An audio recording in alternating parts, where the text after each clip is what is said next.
malo podajali.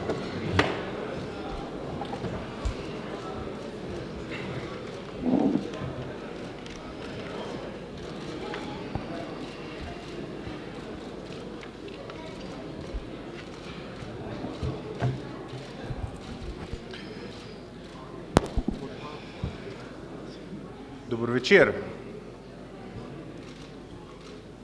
Spoštovane dame, gospodje, cenjeni gostje, slovenski poslanci, gledalci pred televizijskimi sprejemniki in predstavniki medijev, dobrodošli na javni tribuni Slovenija kam? Naslov današnjega omizja nas spodbuja k razmišljanju o enem zelo pomembnem vprašanju, verjetno najpomembnejšem vprašanju naše države, o vprašanju naše prihodnosti. V Inštitutu dr. Antona Korošca smo si po zgledu tega velikega Slovenca, ki ga mnogi imenujejo tudi za očeta naroda, zadali vlogo povezovalca vseh tistih, ki razumejo, da smo se Slovenci leta borili za svojo državo. Zato smo jo dolžni ohraniti in smo jo dolžni tudi braniti. Današnji dogodek je med ljudmi dvignil veliko zanimanja. Že udeležba predstavnikov političnih strank, ki izhajajo iz vrednot Evropske ljudske stranke, si bom tudi drznil uporabiti besedo, vrednot slovenske pomladi, govori sama zase. Govori, da je v Sloveniji del politike presegel neke standardne delitve znotraj političnega pola. Da je v skrbi za državo, za našo kulturo, identiteto, vero, za varnost in preživetje naroda, da se je pripravljen odprto pogovarjati in iskati skupne točke za našo prihodnost. V veliko čast mi je, da lahko na današnjem dogodku pozdravim udeležence današnje tribune. Današnjega gostitelja, predsednika Slovenske ljudske stranke, magistra Marka Zidanška.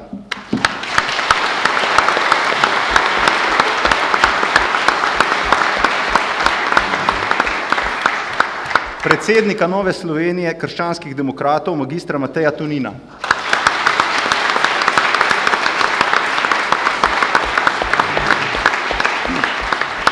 Predsednika Slovenske demokratske stranke, gospoda Janeza Janšo.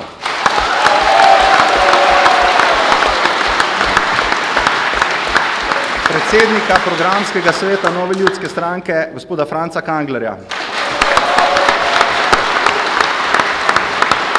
In pa predsednika stranke Glas za otroke in družine, gospoda Aleša Primca.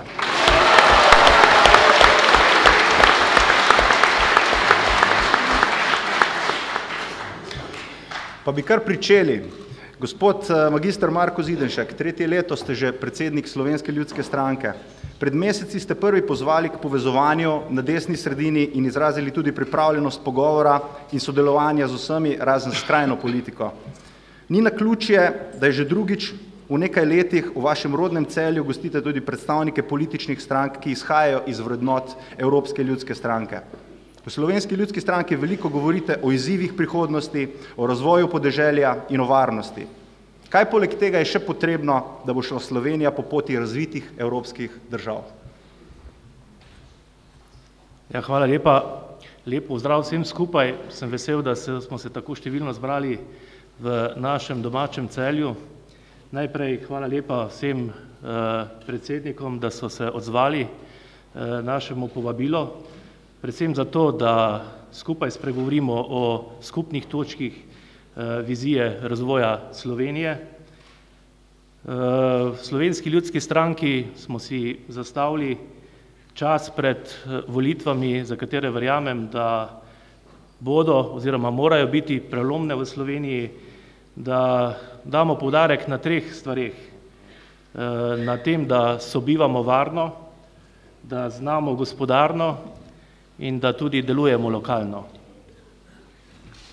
Mogoče v prvi točki, ki se bo zdela nekaterim mogoče malce močna, pa vendarle sem si sposodil en citat dr. Korošca, ki je pa aktualen ali pa še toliko bolj aktualen v danem trenutku, kot je bil v tistih letih nazaj, pa ne samo aktualen na slovenskem ozemlju, ampak je aktualen na področju cele naše Evropske unije. Nekako tako je rekel, preprečili bomo tujerodno ekspanzijo na slovenskem ozemlju, slovensko narodno zavestjo in kulturo v obrambo proti nevarnostnim tuje narodnih navalov. Zelo enostavno smo si znali zadeve prevesti. Tako kot si želimo, da seveda v Slovenski ljudski stranki, da živimo v varni državi, predvsem v državi naših državljanov, v državi Slovenk in Slovencev, je ena od bistvenih točk, ki jih bomo zagovarjali tudi, da enostavno gremo tudi v spremembo zakona o tujcih, predvsem iz perečih problemov, ki se dogajajo v našem narodu, ko govorimo tudi o tem, da imajo možnost, se pravi, združevanj družin, tisti, ki hodijo po delovna dovoljenja v Slovenijo, ob tem pa nastaja cel kup problemov našim državljanom, predvsem pa močen pritisk tudi na slovensko socialno blagajno. Znamo gospodarno, dejstvo je, da ima Slovenska ljudska stranka program dobrega gospodarja na vseh področjih, predvsem pa seveda si želimo oblikovanja sprememb za Slovenijo, želimo si močne desnosredinske vlade ali pa vlade za spremembe v tej državi in verjamem, da je letos to tudi priložnost in moč tudi doseči. Tudi zato danes skupaj sedimo v tej lepi dvorani Celjskega narodnega doma, zato da se znamo pogovarjati, predvsem pa zato, da damo jasno sporočilo Slovenkam in Slovencem, našim državljankam in državljanom, da se tudi na desni sredini znamo pogovarjati, znamo iskati te prave rešitve za prihodnost naše skupne države. Hvala.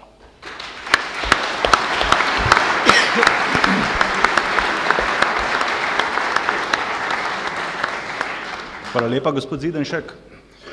Gospod Tonin, dober mesec ste novi predsednik Nove Slovenije krščanskih demokratov. Podobno kot v Slovenski ljudski stranki ste tudi vi naredili spremembo v vodstvu stranke in tole dobre 4 mesece pred volitvami. Ena vaših prvih potez je bila, da ste tudi predsednike parlamentarnih strank povabili na kavo in odprli dialog z vsemi. To so mediji označili tudi za spremembo politike, nov začetek in utoplitev odnosov nekako na desni sredini. Kaj poleg dialoga s sorodnimi strankami ponujate v Novi Sloveniji? Kaj bojo tiste glavne točke vašega programa? Dober večer, lepo je videti nasmejane, prijetne obraze, pravijo, da na desni sredini ni nasmejanih, lepih obrazov, ampak da so samo zagranjeni. Očitno današnji trenutek kaže nasprotno veliko nasmejanih obrazov, kar je lepo videti. Kaj bo prinesla Nova Slovenija? Nova Slovenija prinaša, da smo stranka izrazito usmerjeni v prihodnost in tudi zadovoljen sem, da se bo danes desna sredina ukvarjala in pogovarjala o prihodnosti, o izzivih, ki nas čakajo v prihodnosti. Marsikdaj se je politika v preteklosti ukvarjala z nebistvenimi stvarmi. Tudi za desno sredino je bilo značilno, da smo se osredotočali na nepomembne stvari včasih, morda prevečkrat.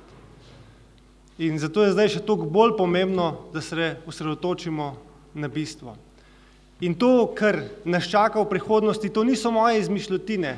To, kar čaka Slovenijo v prihodnjih 10 letih, je ključno in od tega bo odvisno, ali bo Slovenija padla ali pa preživela. Tega se ni spomnila desna sredina, se niti ni spomnila opozicija. To pravijo naslednje 3 organizacije. Vladni UMAR, OECD, Evropska komisija, vse te 3 organizacije pravijo, da se mora Slovenija v prihodnjih 10 letih soočati s 3 ključnimi izzivi. Eno je staranjem prebivalstva, drugo je z visokim javnim dolgom in tretje je s slabim poslovnim okoljem. To so 3 ključne zadeve, s katerim se moramo soočati. In če pogledate danes politiko, se s temi nebistvenimi stvarmi, razen nekaterih nas opoziciji, praktično ne ukvarjajo. Poglejte, v prihodnjih 10 letih se bo 100.000 naših državljanov dodatno upokojilo. Da bi zadržali sedanji standard, sedanji zdravstveni sistem, upam, da celo kaj boljšega, pa pokojnine bi potrebovali 30.000 otrok na leto, rodi se jih 20.000, 10.000 premalo. Povprečna starost mame, ko rodi prvega otroka, je danes v Sloveniji že preko 30 let. Rodnost 1,5 otroka na mamo v rodni dobi. To so vse izrazito zaskrbljujoči kazalci. In to je stvar, s katero bi se morala ukvarjati politika. Naslednja stvar, visok javni dolg. Ko je svoj mandat zaključila prva Janševa vlada, je bil ta javni dolg 22% BDP-ja. Potem je v času krize narasel 80 in zdaj je Cerarjeva vlada v času največje gospodarske rasti to uspela znižati na 72% BDP-ja. Kje je poanta? Da Slovenija enostavno nima več manevrskega prostora za morebitno naslednjo gospodarsko krizo. To je problem. In zadnji, tretji element, okorno poslovno okolje. Poglejte, vem, da ste tukaj tudi Štajerci, ampak poseben zakon, da je Magna prišla v Maribor, vam kaže vso bedo slovenskega poslovnega okolja. Da rabite vi za neko investicijo poseben zakon, to je norost. In hkrati se dela razlika med tujimi podjetniki, medtem ko pa Joc Pečečnik želi v Ljubljani izvesti še večjo investicijo, pa ga birokracija ovira. Skratka, to so 3 izzivi, ki Slovenijo čakajo v prihodnjih 10 letih in na te 3 izzive je Nova Slovenija 17. februarja s programsko konferenco odgovorila z 10 rešitvami na te ključne izzive.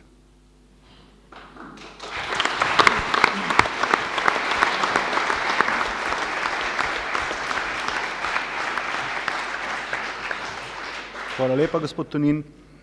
Gospod Janez Janša, v nagovoru ob 29. obletnici Slovenske demokratske stranke ste poudarili, da je danes potrebno združevanje za slovensko državo. Združevanje strank iste politične družine, družine, ki ji pripadate vsi govorniki, to je družine evropskih ljudskih strank, družine strank, ki na novo nastajajo, pa tudi širše. Spomnili ste na pravilo, ki ga je prakticiral Demos, velja pa tudi danes. Kdor ni proti nam, je lahko z nami. In izrazili veliko pripravljenost sodelovanja z vsemi, ki jim gre za Slovenijo. Kaj poleg sodelovanja so programska izhodišča Slovenske demokratske stranke? Ja, hvala lepa, hvala tudi inštitutu dr. Antona Korošca za vabilo pa za organizacijo tega zelo potrebnega srečanja. Zdaj sodelovanje je potrebno, ampak sodelovanje je potrebno zato, da se uresniči nek program. Zdaj od tega ali pa v tem, kar je bilo doslej povedano, je veliko programskih izhodišč, ki jih delimo tudi v Slovenski demokratski stranki. Še posebej bi rad poudaril to, da so ključni ljudje. Mi lahko naredimo kakšnekoli reforme, izboljšamo poslovno okolje, povečamo standard, uveljavimo državo v svetu, ima najboljša vojska na svetu, trenutno je nimamo, no, ampak ne. Tudi če bi jo imeli. Skratka se lahko trenutno cedita med in mleko, vendar če nas je Slovence vsak dan manj, potem se treba vprašati, kaj bo čez 5, 10, 15 ali 20 let. Mi smo v ustavo zapisali, da je Slovenija država vseh svojih državljank in državljanov, ki pa temelji na trajni pravici slovenskega naroda do samoodločbe. Se pravi, brez slovenskega naroda slovenske države ni. Se pravi, tukaj ne gre samo za število, gre samo za to, da nas mora biti 2 milijona, da bomo imeli dovolj davkoplačevalcev, pa tistih, ki bodo plačevali pokojninsko pa zdravstveno blagajno. Ampak gre tudi za kvaliteto, gre za vprašanje, kdo je tisti, ki bo v prihodnje skrbel tudi za nas. Vidim tukaj naša povprečna starost v tej dvorani je verjetno nekje okrog slovenskega povprečja. In Slovenija ima 9. najstarejše prebivalstvo na svetu. Na svetu. Nismo samo med najstarejšimi v Evropi, smo med najstarejšimi na svetu. In to predstavlja pred nas velike izzive.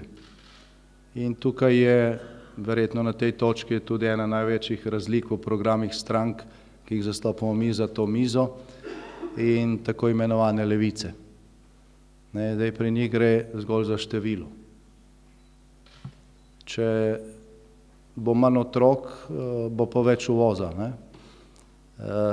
Zdaj to, kot že rečeno, tega ključnega problema ne rešuje. Mi ga nameravamo reševati z povečanjem števila otrok in z povabilom našim rojakom, ki ponekod po svetu živijo v težkih razmerah, pa to nikogar ne zanima.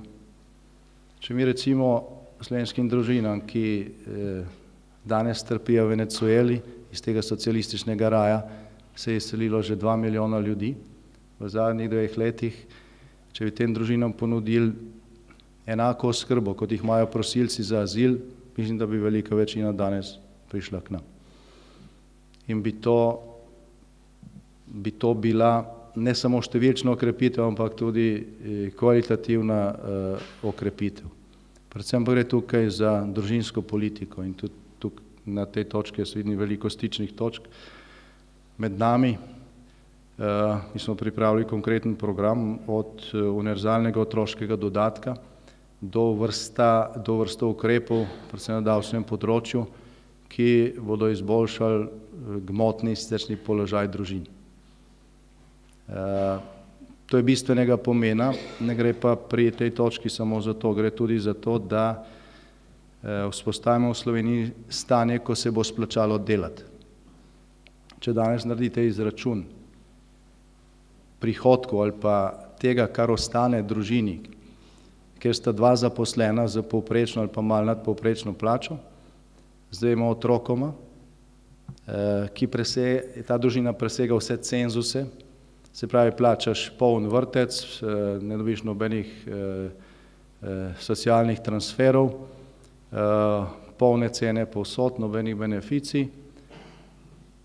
Na drugi strani je recimo družina, kjer je mogoče nekdo zaposlen za minimalno plačo in razmišlja, ali se mu sploh splača delati, ker je nadomestilo, če ne delaš, nekaj evrov nižje od minimalne plače.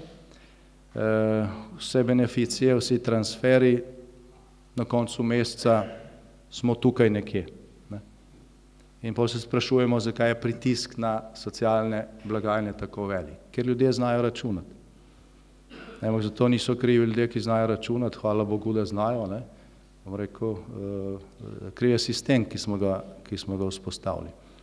Torej, del tega, kar je tudi Matej prej govoril, zagotovitve normalnega poslovnega okolja, je tudi vzpostavitev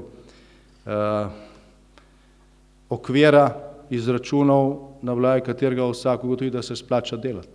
Splača čim bolje delati, čim bolje gospodariti, čim bolj si prizadevati, da bo zaradi tega tudi čim več imel in to ne samo čim višje davke.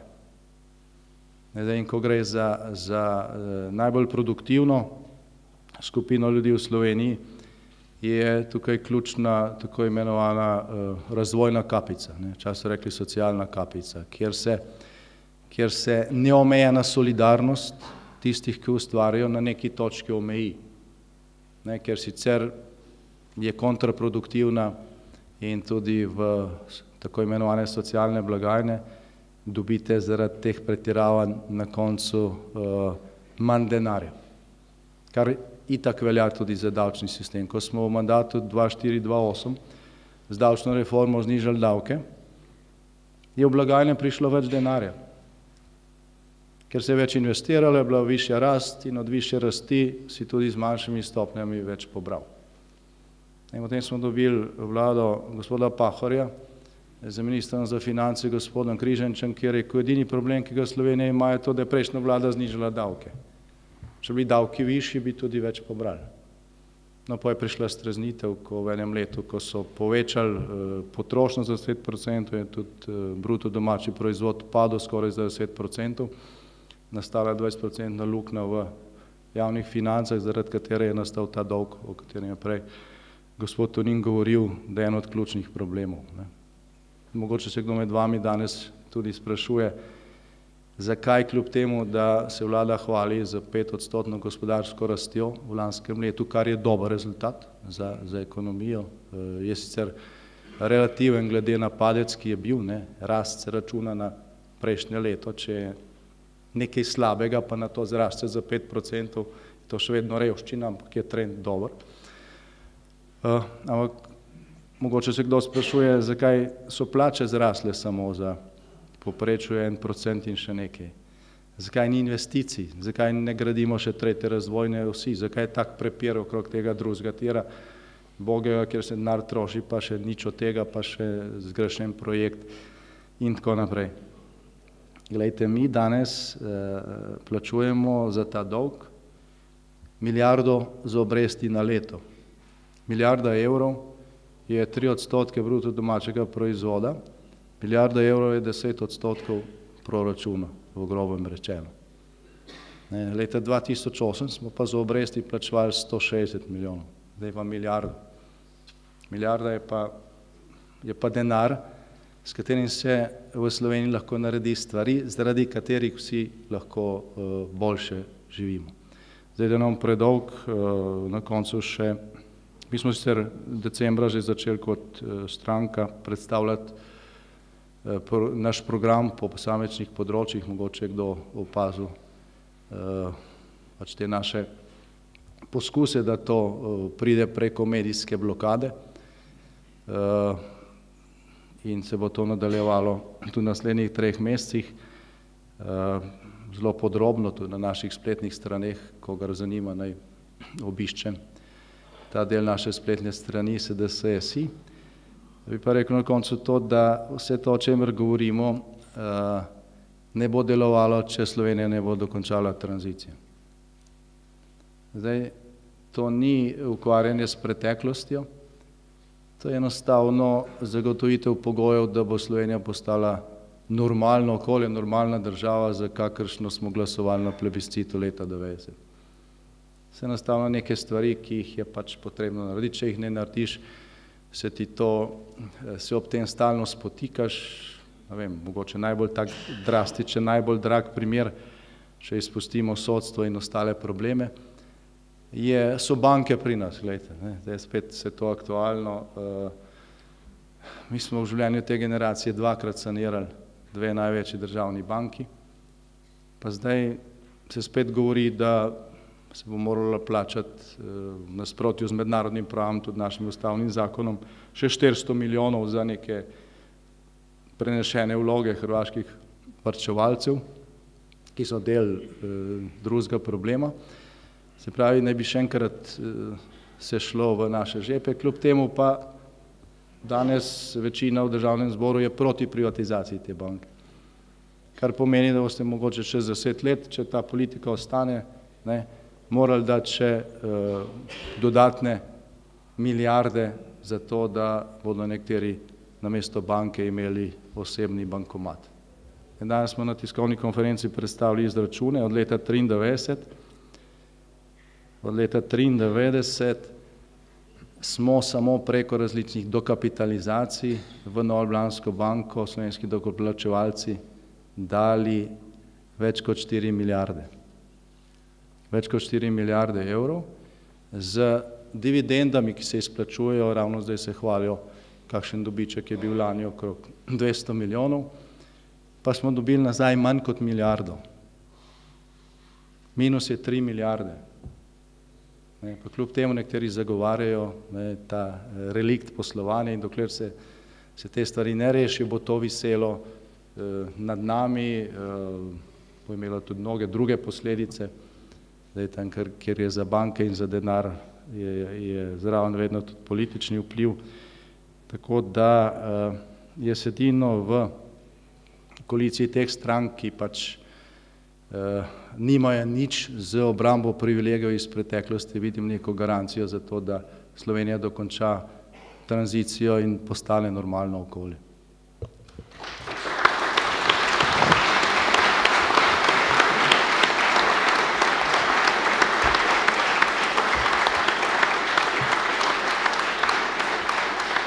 Hvala lepa, gospod Janša. Gospod Franc Kangler, z gospodom Princem sta v pretekli teden podpisala dogovor o skupnem nastopu na volitvah v okviru koalicije Združena desnica. S tem ste tudi pokazali, da resno razmišljate o sodelovanju. Ocenili ste, da Slovenija kot država tako nizko kot danes še ni zašla. Da smo pred razpadom socialnega, zdravstvenega in obrambnega sistema. Kje je po vašem vzrok teh težav in kje so glavni problemi v Sloveniji? Hvala lepa, spoštovani zbrani, tudi lep pozdrav v mojem imenu. Še bolj bi bil vesel, če bi danes tukaj videl mojega prijatelja, župana mestne občine Celje, gospoda Šrota, pa pripričan sem, da se nam bo tudi on prihodnje pridružil. Zakaj sva jaz in gospod Princ našla eno skupno sinergijo, da so se odločila za Združeno desnico? Veste, več kot 20 let delujem v politiki. In tudi vi, ki ste pomagali leta 90 in 91 kreirati to državo, ste si želeli nekoliko drugačno Republiko Slovenije. Kar poglejte okrog sebe, kaj se nam danes dogaja. Kdo se še danes spomni malega človeka? Kdo se danes bori za človeka, ki mu je bila storjena krivica? Kje je danes pravna država? Kje je danes pravni red? Kaj se dogaja v zdravstvu? Kaj se dogaja na Ministrstvu za obrambo z slovenskimi vojaki? Kaj se dogaja z zdravniki? Nekdo jim v preteklosti podeli koncesijo za primarno zdravstvo, ta oblast jim to koncesijo na časovni rok omejuje. Kdo se poigrava z našimi in vašimi življenji? In z našim in vašim zdravstvom? Poigrava se trenutna oblast. Nalijmo si čistega vina. Če pogledamo, kje je danes pravo sodje, kaj se dogaja na sodiščih, niso vsi sodniki črne ovce ali enaki. Veste, vsak sodnik ima ime in priimek. Vsak politik in tudi vsak delavec odgovarja z imenom in priimkom. In tudi sodniki morajo odgovarjati z svojim imenom in priimkom za tisto, kar so se podpisali.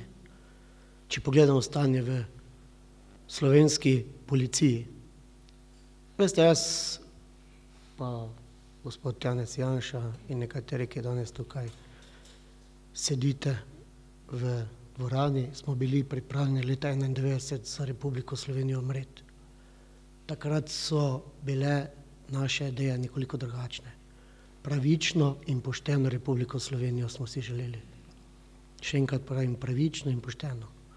Zato v Novi ljudski stranki odločno zagovarjamo pravno in pravično Republiko Slovenijo. Če bomo mi zagotovili pravno in pravično Republiko Slovenijo, verjemite mi, da v tistem trenutku ne bo več problema ne v zdravstvu, ne v slovenski vojski, ne v policiji. Nikjer. Sedaj že predsednik Ljubljanskega sodišča javno opozarja vlado Republike Slovenije, da se bo pravosodni sistem sesul. Verjetno, po mojih osebnih izkušnjah in občutkov, si nekdo želi, da se takšen sistem sesuje. V škodo koga? V škodo spet malega človeka. Tistega človeka, ki je bil pripravljen umreti za to državo. Zato sem vesel, da smo se danes tukaj zbrali v takem številu. Zato, da tistim, ki imajo takšni interes sesut Republiko Slovenije, sesut sistem, pravni sistem, gospodarstvo, socialo, da jim jasno damo vedeti in sporočimo. Ne, če smo se leta 1991 borili za pravično in pravno Republiko Slovenijo, se bomo tudi sedaj na teh volitvah borili z demokracijo.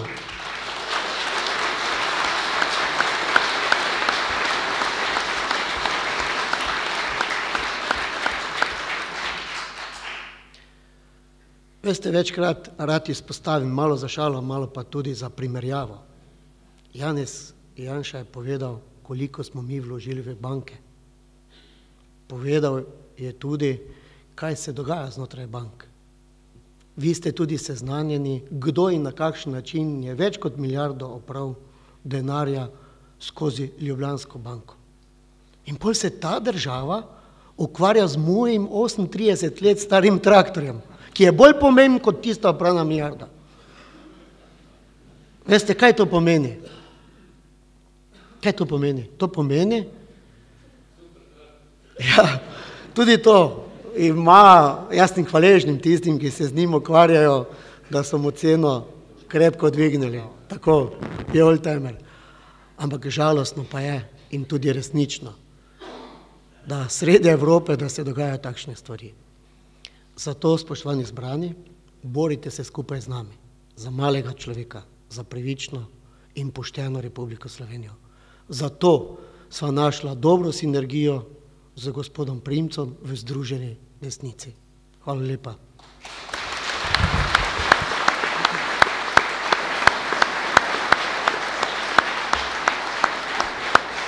Hvala lepa, gospod Kangler. Gospod Primc, po vašem mnenju ima Slovenija veliko rezerv na finančnem področju, ampak hude primanjkljaje na družinskem. Napovedujete tudi pomoč slovenskim družinam z vrsto finančnih ukrepov. Kaj so glavne točke vašega programa? Hvala lepa vsem skupaj, da ste prišli. Hvala lepa za tako odlično vprašanje. Najprej ne rečem, da sem zelo vesel. In sem prepričan, da ste vsi, ki ste danes sem prišli, zelo veseli, da nas vidite skupaj. Ampak ne samo mi.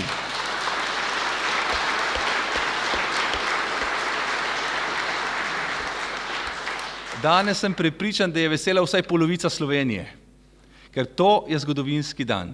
Da nas spet tukaj le sedi in razmišlja, razpravlja in z vami deli načrte za prihodnost, je zgodovinski dogodek. In jaz sem trdno prepričan, da bo ta dogodek spodbudil novo upanje med Slovenkami in Slovenci. Ker to rabimo, novo upanje.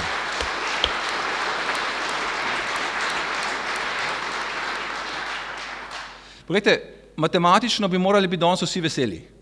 Gospodarska rast je velika, država obljublja, da bo delila zdravnikom, šolnikom, vsem po vrsti. Se pravi, načeloma bi mogli biti vsi zadovoljni. Kaj se pa dogaja? Vsi so nezadovoljni. Zakaj? Zato, ker vejo, da gremo v napačno smer. In tisto, kar mi zagotavljamo, je, da bomo obrnili Slovenijo v pravo smer.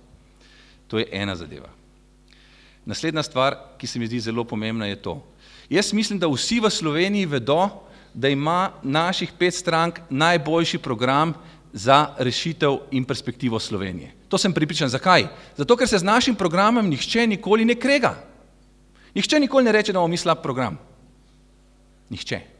Tisto, kar imamo mi problem, je to, da ljudje ne verjamejo, da lahko zmagamo. In tisto, kar moramo pokazati celi Sloveniji, je to, da ta skupina teh 5 strank, mogoče še kdo zraven, lahko zmagamo in s tem, ko bodo ljudje verjeli, da lahko zmagamo, bodo šli na volitve in dali glas. In to je ena najpomembnejših sporočil.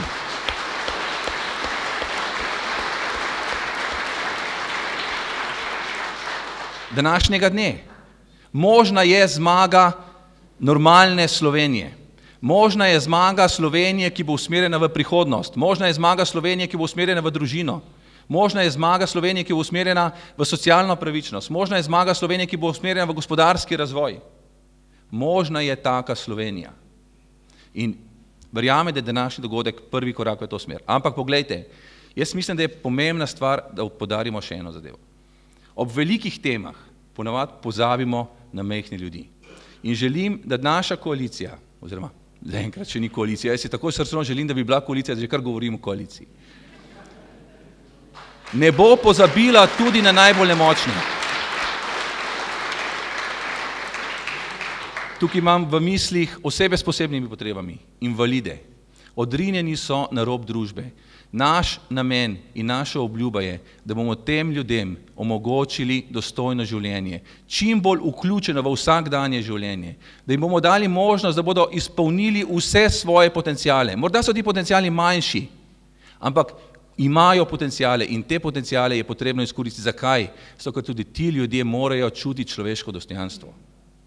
Tudi osebe s posebnimi potrebami, invalidi, se morajo čutiti kot enakopravni, enakovredni del te naše družbe. In tudi to bomo zagotovili. Poglejte, danes nismo še rekli besede o slovenskem kmetijstvu. Poglejte, slovensko kmetijstvo je ključna panoga za vsako državo in za vsak narod. Ker če nimamo kaj za jesti, nas ni.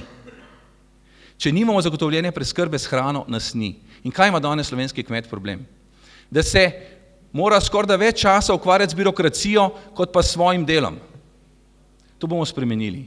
Slovenskemu kmetu bomo omogočili, da bo lahko delal tisto, kar najrajš dela. Dela na svoji zemlji, dela svojo živino, dela v svojih sadovnjakih in tako naprej. In ga bomo debirokratizirali, tako kot celotno državo. Poglejte, jaz mislim, da imamo državljanke in državljani poln kufer birokracije. Kamorkoli gremo, moramo izpolnjevati neke obrazce, ki jih ne razumemo, ne vemo, zakaj moramo to delati in tako naprej.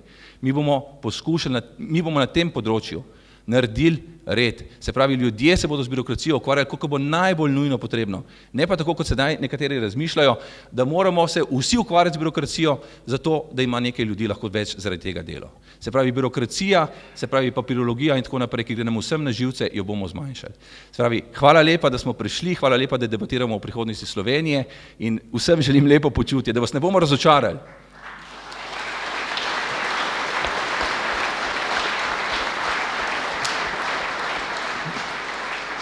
Hvala lepa, gospod Princ. Prišli smo do drugega dela naše tribune, kjer bomo naredili tisto, kar si slovenski državljani že dolgo časa želijo, kar pričakujejo, kar tudi vse glasneje sporočajo z nizko volilno udeležbo na volitvah. Ljudje si želijo, da politika kot taka ne išče samo medsebojnih razlik, da se ne krega, ampak išče tiste najmanjše skupne točke sodelovanja, ki bodo Slovenijo peljale v smer blaginje. In tudi to, kar je bilo že danes večkrat slišano, v smer, kjer bojo ponovno dobili upanje na spremembe v Sloveniji. Gospod Primc, kam je potrebno usmeriti fokus sprememb in kje so stične točke, ki bi Slovenijo peljale v smer blaginje naroda in v Slovencih ponovno vzbudile to upanje na spremembe? Ja, jaz mislim, da je prvo upanje na spremembe to, kar smo rekli, da bomo vsaki družini dali 3000 evrov za vsakega rojenega otroka. S tem pokažemo, da gre za res. S tem pokažemo, da več ne bomo ovinkari. S tem pokažemo, da nam gre v resnici za tisto, kar govorimo 100%. Ker ljudje, pogledajte, zelo praktično razmišljamo. Mi lahko nekoga trepljamo po rami, se mu zahvaljujemo, govorimo, kako je dober in tako naprej, ampak on tega nima nič. Se pravi, mi slovenskim družinam moramo začeti konkretno pomagati. Ampak tisto, kar je pa ključna stvar, mi pomoči slovenskim družinam ne smemo več razumeti kot strošek, ampak moramo razumeti kot naložbo. Poglejte, v Sloveniji smo v zadnjih desetletjih veliko vlagali v beton in železje, veliko premalo pa v ljudi. In to se nam sedaj pozna, zato skoraj da izumiramo. In ključna stvar je, da obrnemo investicijski ciklus v ljudi. In obljuba 3000 evrov za vsakega otroka, obljuba, da bomo vsaki mladi družini pomagali s 3000 evri na leto za reševanje stanovanjskega problema, so prave obljube za to, da bomo dosegli naše ključne strateške cilje.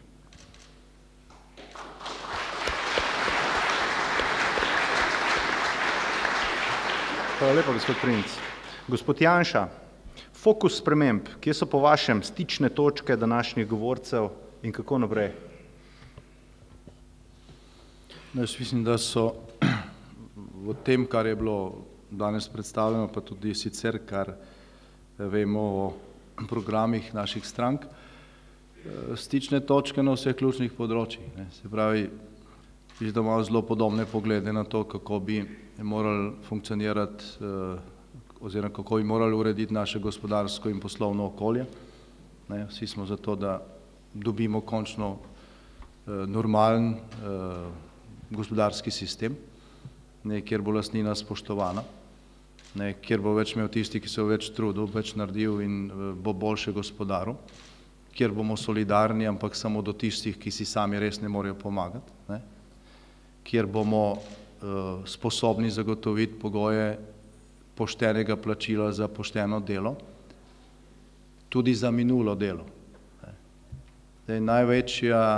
Največja množična krivica, socialna krivica v tem času v Sloveniji, oziroma ne v tem času, v tem obdobju, je to, da nekaj 100 000 upokojencev za minulo delo, za polno pokojninsko dobo dobiva na mesec nekaj 100 evrov. Nekaj 100 evrov. Na drugi strani imamo številne privilegije, ki gredo preko vseh razumnih meja, tudi če so kje upravičeni. Mnogi so pa popolnoma neupravičeni. Pravi, tukaj je potrebna, bom uporabil najbolj napačno besedo, neka izravnava v smer pravičnosti in jaz v skupini teh strank, mogoče še pri kateri je danes ni tukaj, vidim potencial, da to naredimo. Nikoli doslej se to ni dalo, ker je vedno, tudi če smo bili v vladni koaliciji, glasov zmanjkalo, če ne drug je Desus preprečil, da bi tukaj prišlo do premika v smer pravičnosti, čeprav navzven oni največ govorijo o tem, kako se zavzemajo za upokojence. Zavzemajo se zase, pa mogoče za 10% vrhnega sloja. Tako da to je zelo velik zalogaj, velik izziv, ki bo terjal močno koalicijo, močno glasovalno večino v državnem zboru, ampak dokler tega ne naredimo, dokler bo nekdo, ki je delal 40 let v težkih razmerah, prišel domov, preštel tiste evre, ugotovil, da mu na koncu ne ostane niti za življenje, če plača vse položnice, pa že kakšne stroške in se bo spraševal, v kakšni državi živi, ali je za tako državo glasoval, toliko časa ne bomo normalna država, ker tukaj ne gre za posamične primere, ne gre za tisoče, gre za 100 000 ljudi. Gre za 100 000 ljudi in to je z vidika tako imenovane socialne pravičnosti daleč največja množična krivica. Potem, kar je bilo tukaj povedano, imamo zelo podobne poglede na družinsko politiko. Zavedamo se, kaj pomeni vsak nov pripadnik slovenskega naroda, ki se pač rodi v kvalitetnem in kvalitativnem smislu. Mislim pa, da nihče od nas nima neke ekstremne, nacionalistične pozicije v tem smislu, da bi sovražili druge zato, da imamo sebe bolj radi. Mi izhajamo iz patriotizma, se pravi, najprej imamo radi sebe, predstavimo se drugi, imamo pa radi tudi druge. Spoštujemo različnost in vse ostalo. Ne mislimo, da nekdo, ki je pač druge nacionalnosti in tako naprej, da je slabši od tega. Mislimo pa, da je Slovenija, že ime pove, država slovenskega naroda, da v tej državi ne živimo samo Slovenci, živijo tudi drugi, mnogi tudi že desetletja, so dobrodošli, ampak lepo prosim, naj govorijo slovensko, naj se držijo naših navad in naših običajev.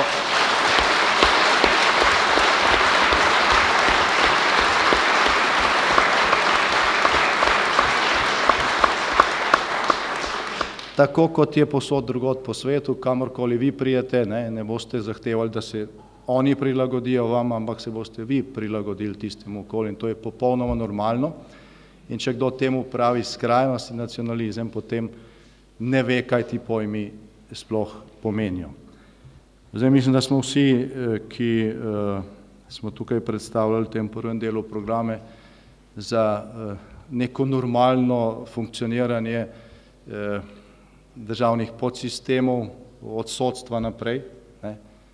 Sodstvom Slovenije zadovoljnih manj kot 20% ljudi, očitno tudi tisti, ki volijo leve stranke, s tem pač niso zadovoljni in tukaj jaz upam, da se bo dalo doseči neko soglasje o nujno potrebnih reformnih korakih, sicer bo ta podsistem zadušil vse ostale. Na gospodarske spore, na rešitev gospodarskega spora pravnomočno, zdaj če izvzamemo vse to, kako se sodstvo zlorablja za politične namene in tako naprej in kradejo volitve in tako dalje, pa gremo na materialni problem. Za rešitev gospodarskega spora v Sloveniji potrebujete povprečju 4 leta. Se pravi, če ste vi podjetnik, pa vam neko podjetje ni plačalo, pa vi tožite, boste porabili povprečju 4 leta, da iztožite tiste evre. To je 4-krat več, kot je evropsko povprečje. Čez 4 leta mogoče tistega, ki vam je dolžan, ni več, ker je šel v stečaj. Če vam je dolžan veliko, je sigurno šel v stečaj, pa je drugo podjetje naredil, kar je pri nas možno, ponekod drugod se pa tudi ne da, da se lahko pod nosom obrišete. In potem v tej verigi, jaz sem bil pred 3 leti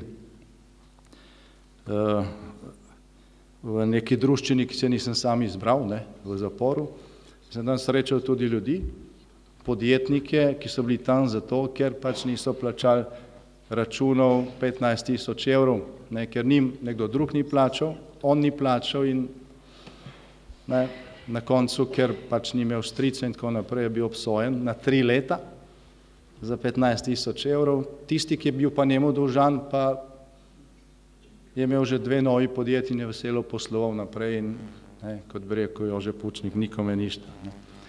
Torej ta sistem duši, ta rekel, arogantni, nereformiran socialistični sodni sistem duši tudi slovensko gospodarstvo in dokler se tega ne uredi, ne bo normalno funkcioniralo. Zdaj s Matejem sva prišla na tole srečanje z parlamenta, Vinko tudi, Ljubo, ker je izredna seja o stanju v Slovenski vojski. Skupaj smo vložili to zahtevo, ker je stanje kritično. Ima zelo podobne poglede na to, kako zadevo rešiti, se pravi, varnost je tudi ena taka pomembna stična točka, ki jo delimo in ker je treba nekatere korake potegniti takoj.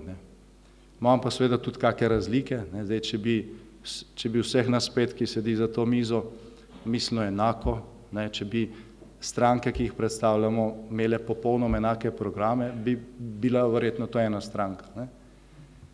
So tudi razlike in na nekatere stvari verjetno gledamo različno, imamo različne programe, ampak je teh točk, ki so stične in to na ključnih področjih, bistveno več, kot je pa razlik. Jaz bom celo tako rekel, na teh strateških nevralgičnih točkah, mislim, da ni bistvenih razlik.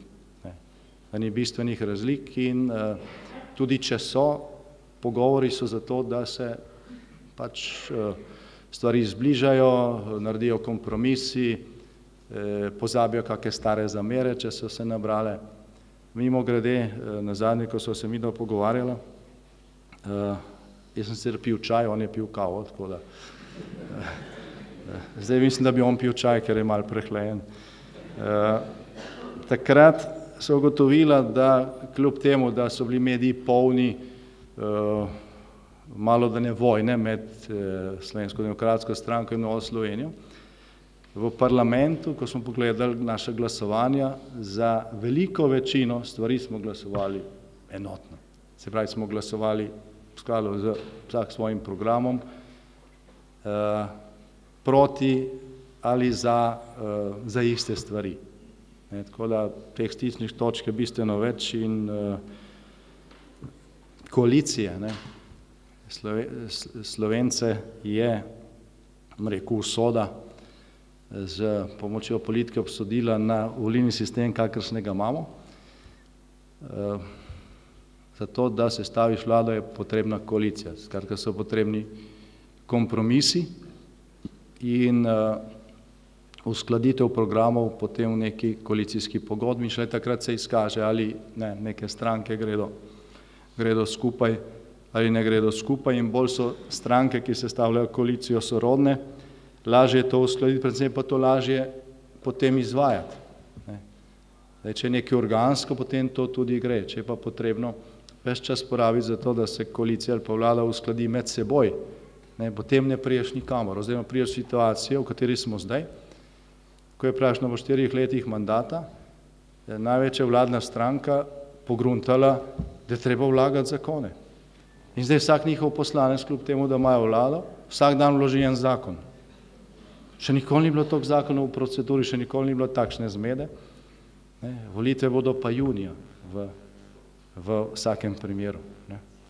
S tem sami priznavajo, da pojma niso imeli, zakaj se gre na začetku mandata in glejte, 3 leta, oziroma 4 leta so minila, cel mandat je minil. Jaz se iz teh nastopov gospoda Cerarja spomnim ene same obljube. Naredili bomo zdravstveno reformo.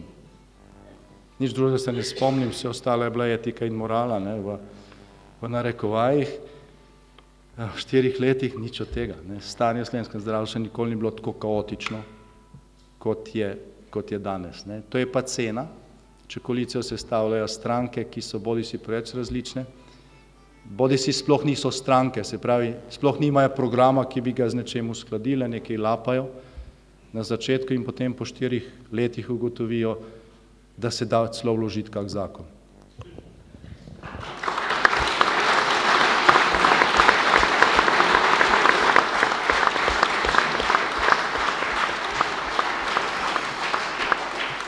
Hvala lepa, gospod Janša. Gospod Tonin, fokus sprememb, ki lahko v Sloveniji prinese uresničitev tiste zadnje točke, nedokončane točke Majniške deklaracije, to pomeni spoštovanje človekovih pravic, pluralizem in družbeno ureditev, zlasti to, ki bo zagotavljala blaginjo v skladu z naravnimi danostmi in človeškimi zmožnostmi. Kje to vidite? Čakajo nas številne naloge. Jaz sem prepričan, če vi pogledate Slovence širom po svetu, so to pridni, delovni ljudje. In tudi, če danes pogledate svoje sosede, sebe, vidite, da Slovenci delajo, tako ali drugače, ali malo fušajo, a kaj drugače delajo, ampak Slovenci so delovni in pridni ljudje.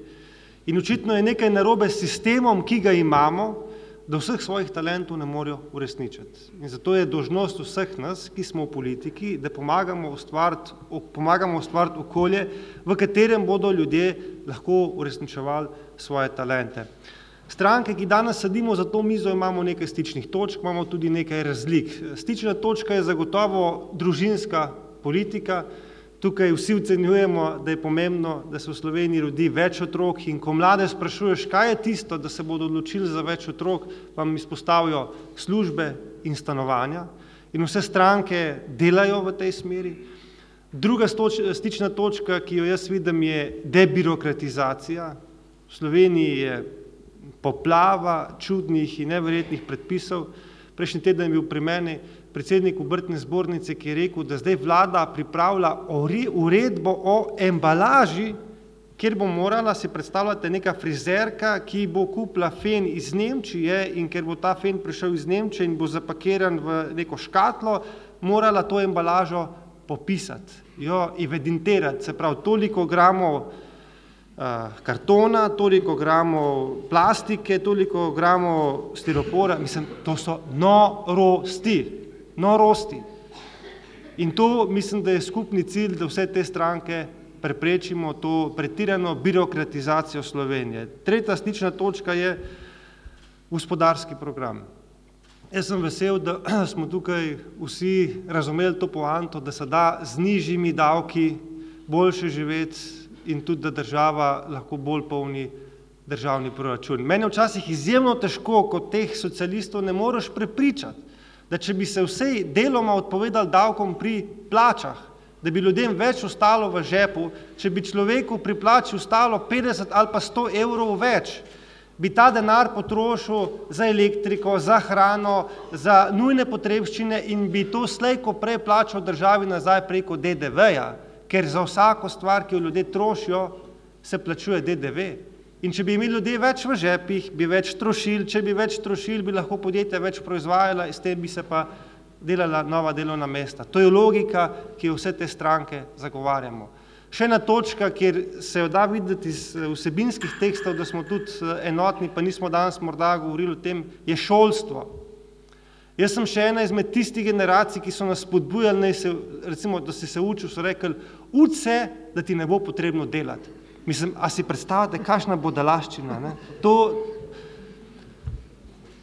Ta socializem v šolstvu je pohabil številne generacije v tem smislu, da je enostavno se prevelika količina mladih odločila za to splošno gimnazijsko izobrazbo in namesto, da bi imeli ljudje, ki bi uživali v svojem poklicu. Recimo, jaz imam sorodnike v Študgartu in tam ne drvijo vsi na gimnazijo, na neke ekonomije, pravo, zdravstvo in tako naprej, ampak tam ga že od majhnih nog naučijo, da če bo dober v neki stvari, je lahko tudi bogat, tudi če bo vodovodar ali pa pek.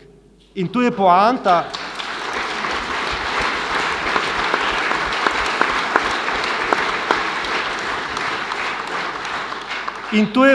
ki jo prinašajo stranke v ta prostor. In zdaj se bom dovolil reči še dve točki, kjer pa vidim, da pa so razlike. Nič hudega, vendar le smo različne stranke. Ena izmed tega je zagotovo odnos do državnega premoženja oziroma do upravljanja državnega premoženja. Jaz enostavno ne vidim prihodnosti, da zdaj te leve upravljavce zamenjamo z desnimi upravljavci. Jaz v tem ne vidim rešitve, ampak vidim edino rešitev, da za državno lastnino najdemo odgovornega lastnika, ki bo skrbel za ta podjetja, jih razvijal, ohranil delovna mesta in tako dalje. In ena izmed razlik, ki jo tudi jaz vidim, je reforma sodstva, ker smo vsekakor različni. Jaz sem prepričan, da ni rešitev v tem, da slabe sodnike nadomestimo z našimi sodniki. To zagotovo ni rešitev. In na naši programski konferenci je imel izjemno predavanje dr. Avbelj, ki je rekel nekako takole.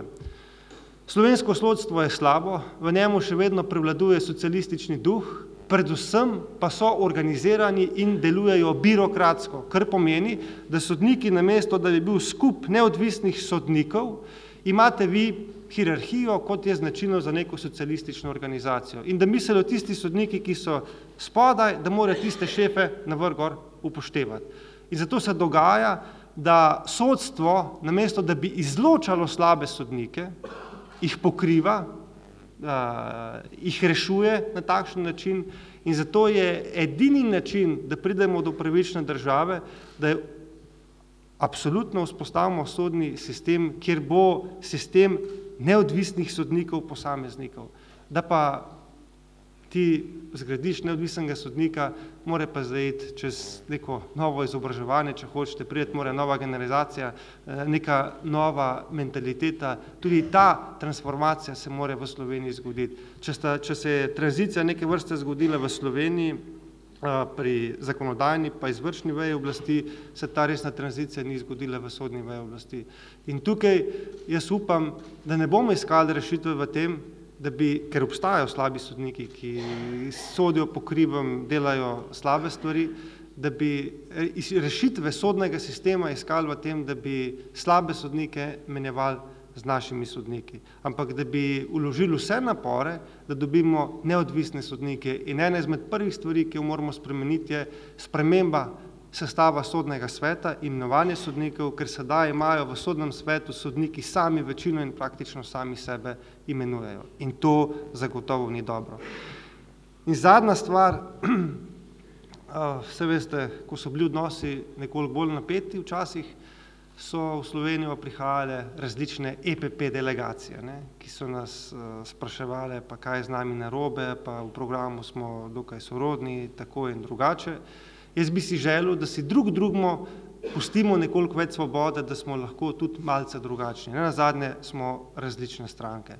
In druga zadeva, včasih je potrebno tudi pred svojim pragom pomesti, da ne iščemo krivce vse povsod, ampak da enostavno poskušamo najprej probleme odpravljati sami pri sebi.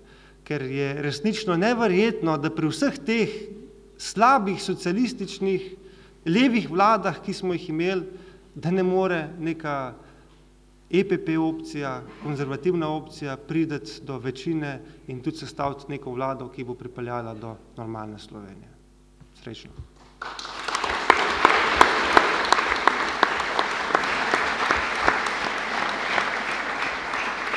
Hvala lepa, gospod Tonin. Gospod Kangler, kje pa vi vidite tiste stične točke in fokus sprememb, ki bi jih bilo v Sloveniji potreba usmeriti, da dobimo končno blaginjo? V prvi in edini točki lahko samo potrdim, da je potrebno zagotoviti takšno vlado, ki bo spoštovala Ustavo Republike Slovenije. Žal jaz ugotavljam, da predsednik vlade, ki je doktor ustavnega prava, ki je bil dolgoletni svetovalec v Državnem zboru, ki je na nek način pomagal tudi kreirati ustavo, ne spoštuje Ustave Republike Slovenije. V ustavo smo mi pred leti zapisali da je potrebno Slovenijo decentralizirati na ta način, da pripeljamo Slovenijo pokrajine.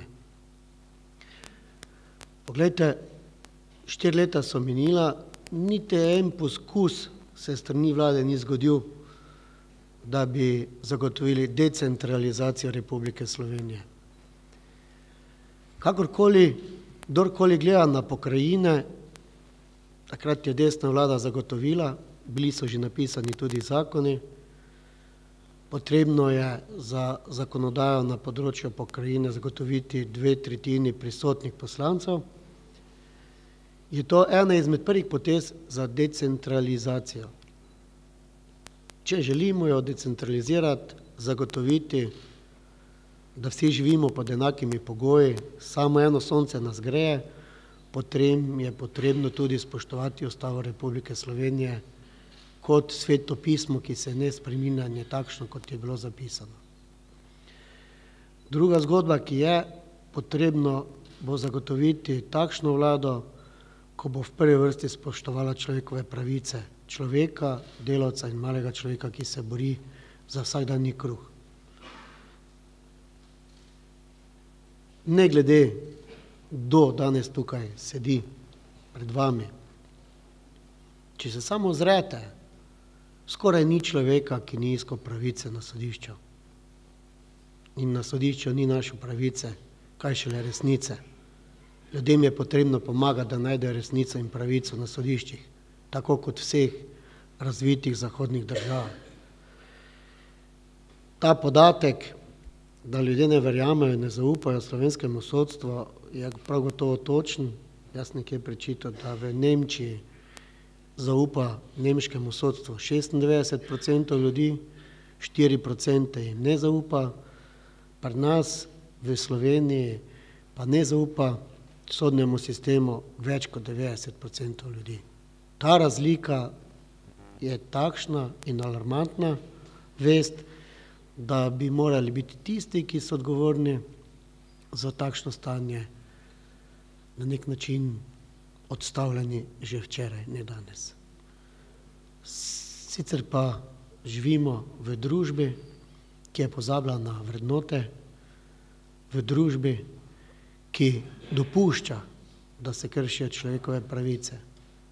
Veste, nimam nič proti družinam, ki bežijo pred vojno v tujini, kar spomnimo se vojne v Bosni, koliko ljudi smo Slovenci sprejeli in z veseljem sprejeli in jim pomagali. To so bile matere, to so bile družine, to so bili otroci. Da pa se dvigne cela vlada zaradi enega migranta, ki je pustil svojo družino, svoje otroke, svojo ženo, pa sam ta odnos pove vse. Ne brigajo se za Slovenca, za slovenski narod, za slovenskega državljana, dopuščajo, da nekdo prosjači na ulici, ne pomagajo mu, da mu kršijo človekove pravice, nekomu, ki je pa pustil svojo ženo, pa 4 ali 5 otrok na fronti ali pa v državi, kjer je vojna, pa skočijo vsi. To je prvi znak, da nismo vsi enaki v svoje lastne države. In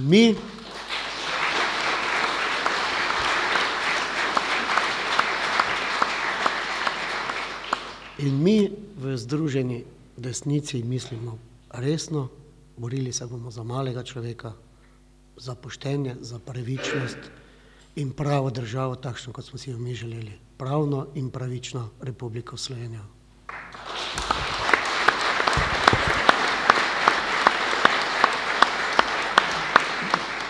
Hvala lepa, gospod Kangler.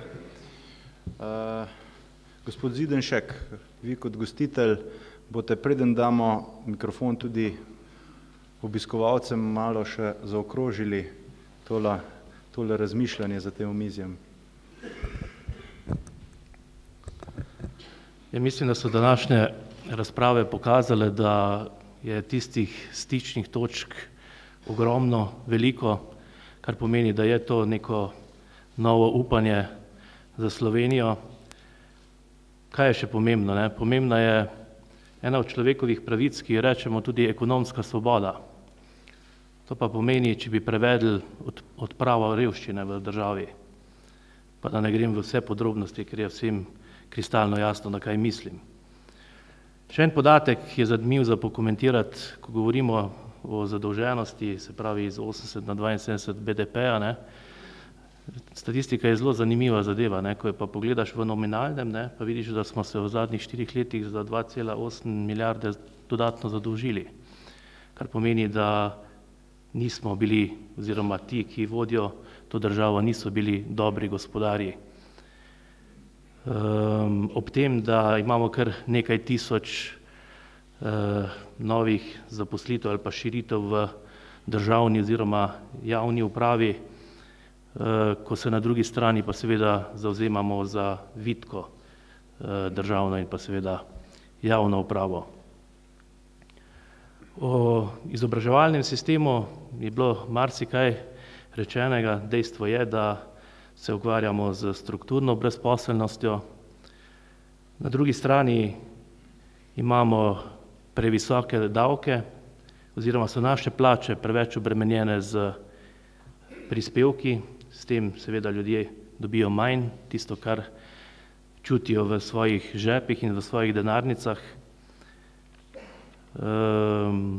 Lahko je govoriti o gospodarski rasti, na drugi strani pa to ne imeti to možnost ali pa zmožnost preliti tudi v počutje oziroma čutenje Slovenk in Slovencev, naših državljank in pa državljanov. Mislim, da je bistveno sporočilo današnjega omizja, da mi povežemo ljudi, da jim damo neko novo upanje, da bodo tisti, ki nekaj volitev niso šli na volišče, prepoznali trenutek časa, priložnost, da nekaj spremenijo,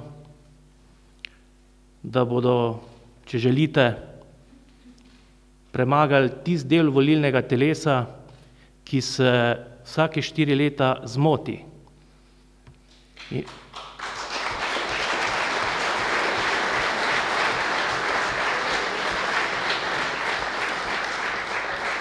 Se že da kar empirično, matematično dokazati, kar nekaj primerov smo imeli v zadnjih mandatih. Jaz mislim, da, oziroma verjamem, trdno vem, da ni več časa izgubljati nova 4 leta. In zato si želim, da pa mogoče rečemo temu ali pa kakorkoli bojo to povzeli, slovenska naveza za spremembe tukaj v Celju pokaže lepšo prihodnost Sloveniji. Hvala lepa.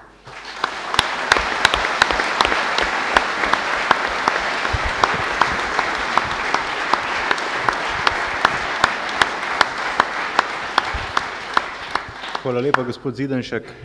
Pa mi pustite en komentar, ki sem ga tudi jaz potegnil iz celotne tele debate. Za barvo prihodne vlade vsekakor bo pomembno tudi, koliko in katere stranke bodo prestopile ta parlamentarni prak. Mogoče še bolj kot pa samo vprašanje relativnega zmagovalca. Spomnimo se, da je takrat Demos združil 7 strank. Da bomo šli po tej poti razvoja evropskih držav, pa potrebno dobiti tudi evropsko primerljive rezultate na volitvah. Zdaj prihajamo v tretji del današnjega omizja, kjer boste besedo dobili tudi obiskovalci.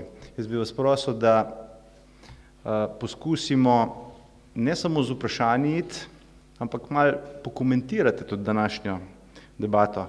Bi vzeli mogoče 3 vprašanja, da ne bomo predolgi. Prosim, da ste kratki, tako da mogoče lahko to dobimo besedo, pa bomo mogoče dala kar mikrofon. Lepo pozdravljeni, moje ime je Aleksandar Krauter, sem podpredsednik glavnega odbora Nove generacije, podmladka Slovenske ljudske stranke. V prvi vrsti bi se rad zahvalil direktorju inštituta dr. Antona Korošca, Primožu Jelševarju za izvedbo tega zgodovinskega dogodka.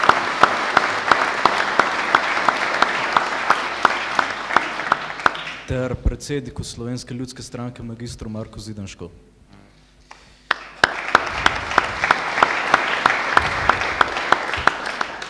Izjemno me veseli, da so se tukaj izbrali predstavniki vseh desno-sredinskih strank v Sloveniji, ki bodo tvorili naslednjo koalicijo, ker druge opcije enostavno ni.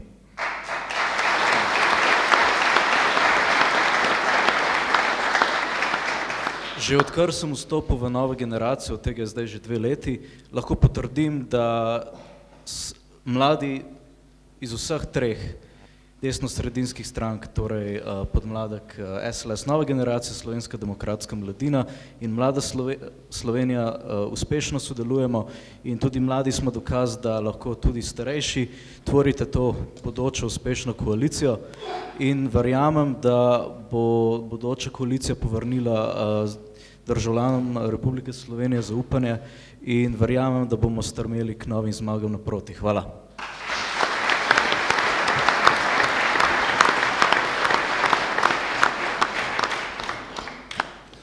Hvala lepa, dovolite mi en komentar. Jaz sem danes sprejel v državnem zboru skupino 10 nemških poslancev dežele Saške in so me vprašali, kako kažejo ankete v Sloveniji. Pa sem rekel, da po trenutnih anketah vodi en komik, ki nima programa, ki nima svoje politične stranke in nima niti svojih kandidatov.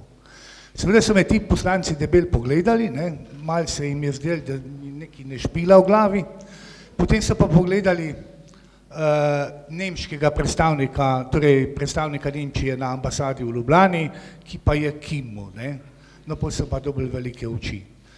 Kar se tiče pa tegale omizja tukaj, pa naj rečem, da me zadeva veseli, da me zadeva pravzaprav spominja na leto 2004. Leta 2004 smo imeli neko podobno situacijo, ko so na podoben način nastopali gospod Janša, Bajuk in Podobnik. Ne pozabimo tistih časov. Tisti časi so pripeljali do vlade, pravzaprav najboljše vlade, ki smo jo imeli. Ampak beseda najboljša vlada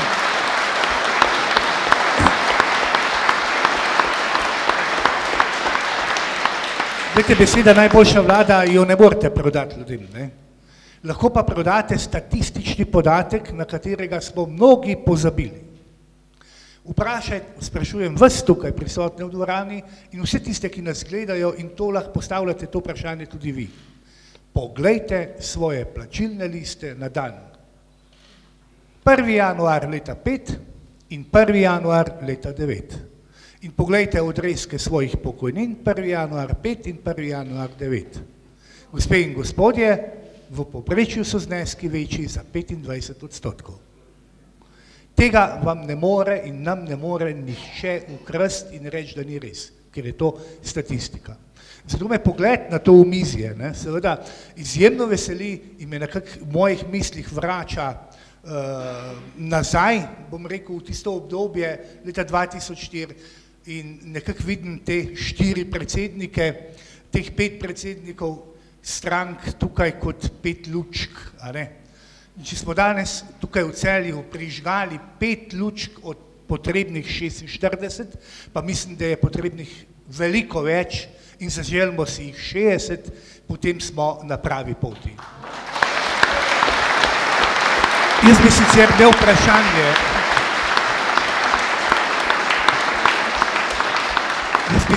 vprašanje, ampak ker je voditelj rekel, da lahko ostanem kar pri komentarju, se bom izognil temu vprašanju in prepustil besedo še komu drugemu. Hvala.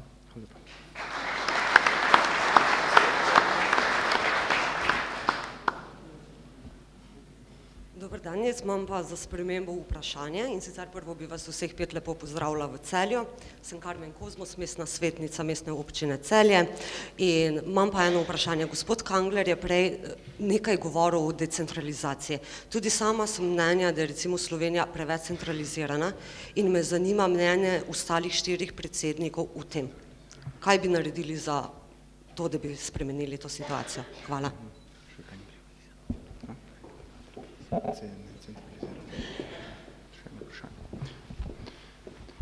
Bomo vzeli še eno vprašanje, pa mogoče potem na hitro zaključimo.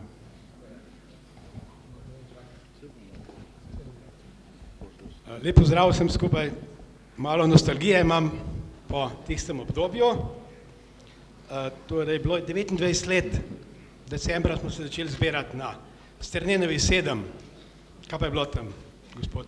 To ni ne gledati, demo se je sestajal v stavbi od Socialdemokratske zveze Slovenije, no in jaz pa Pučnik so bila Andrej Magajna pa Pučnik delegata iz vsake stranke, je bilo nas 7, smo se sestajali bolj v zaprtem krogu, ampak problem je, ko smo bili vzvočeni, so vse vedeli.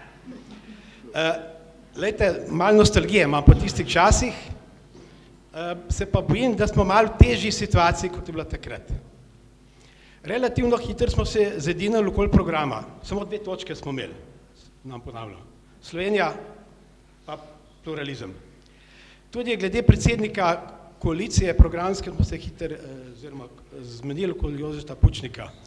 Tudi moj predlog okoli imena koalicije, to je bilo Demos, je bil sprejet, drugo ime je bilo ZDOS, že to, že ime ni že samo po sebi. Matjaž Šinkovec je predlagal tudi logotip, ta ni bil sprejet. Veliko smo pa debatirali, in to je tudi moj predlog, v razmislek, ali gremo vsaka od teh 7 strank z svojo listo ali z skupno listo. In to bi jaz dal, ne da bomo danes o tem, ampak samo v razmislek učenim glavam. Namreč, pravim, bistveno lažje je bilo takrat. Imeli smo, le ni bilo tako medijsko zaprt prostor. Drugo, volilni prag.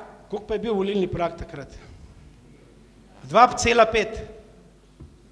In mi je bilo, visoka gotovost je bila, da bomo vsi, vseh tih 7 prišli, vsi smo prišli v parlament, razen sivih parlamentarjev. Danes je volilni prag 4. To ni kar tako, kot je že gospod Jelševa rekel. Mi se pogovarjamo o povolilni vladni koaliciji. V tem ne dvomim in tudi je to najboljši program. Ampak, ali bojo vse te stranke, pozabili ste še povedati, Vili Kovačič tudi napoveduje, gospod Jože Duhovnik tudi napoveduje listo, Zmago Jelenčič tudi. Vsi boste nagovarjali isto volilno bazo. En drugmu glasove se bojo jemali. Takrat je Demos nagovarjal bistveno širšo volilno bazo. Imeli smo tudi sredino, to so bili Rupljevi demokrati. V nekem smislu tudi Tomšičevo stranko bi lahko rekli kot neke vrste. Pravi Andrej, bod optimizem širi. Jaz pa pravim, definicija pesimistov je tudi, da je pesimist je dobro obveščeni ali pa pesimist, ki zna dobro računati, je tudi pesimist. Tako da je treba razmišljati tudi o skupni listi. Sveda ne to, da bo zdaj vsaka grupacija imela enako kandidatov, SDS sigurno največ, ampak vsi skupaj bi lahko spravili dobro listo 88 kandidatov. Vsak posebej, morda 88 ne. Veste, te napovedi, lepo, da so optimistične, sam se bim, da treba ustavo spremeniti, pa parlament razširiti. Jaz sem jih naštel 180 kandidatov, bo v parlamentu. Tako da, prosim, mečkan realnosti, pa v razmislek tudi to opcijo skupne volilne liste.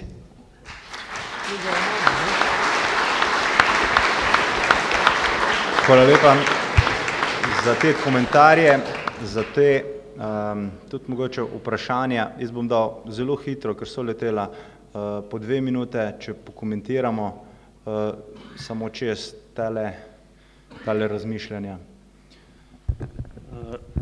Najprej mislim, da je bilo vprašanje glede centralizma. Če je kdo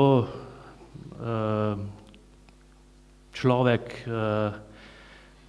ki ni centralist, pol je to Marko Zidanšek oziroma tudi Slovenska ljudska stranka.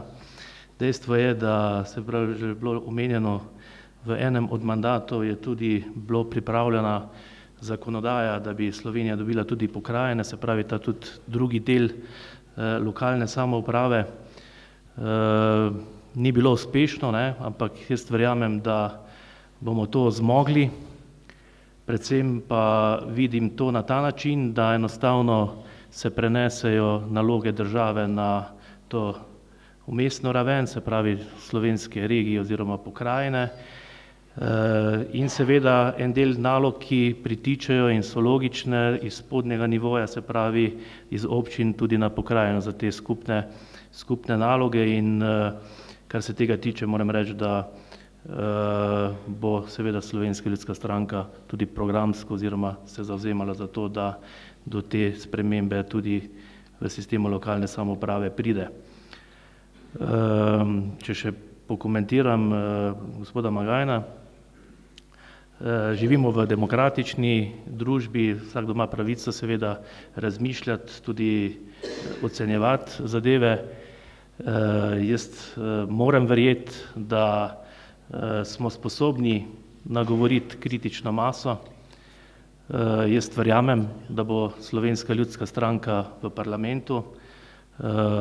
Si želim tudi, da smo vsi, ki sedimo za to mizo v tej hiši demokracije, prostora je.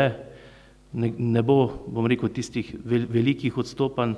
Jaz napovedujem, da bo tudi kjera od parlamentarnih strank, ki je zdaj v parlamentu več ne bo, kar pomeni, da ponavadi imamo med 7 do 8 strank v parlamentu, je prostor za eno novo, pa kjera bo izpadla, je prostor za 2. In mislim, da je čas, da tudi desna sredina dobi več strank v slovenski parlament. Gospod Tonin. Slovenija je zagotovo najbolj centralizirana ali pa ena izmed najbolj centraliziranih držav na svetu. Danes je bil predsednik Združenja občin Slovenije pri meni in je rekel, da iz slovenske skupne blagajne gre na lokalno raven oziroma regionalno raven zgolj 13% sredstev, vse ostalo porabi država.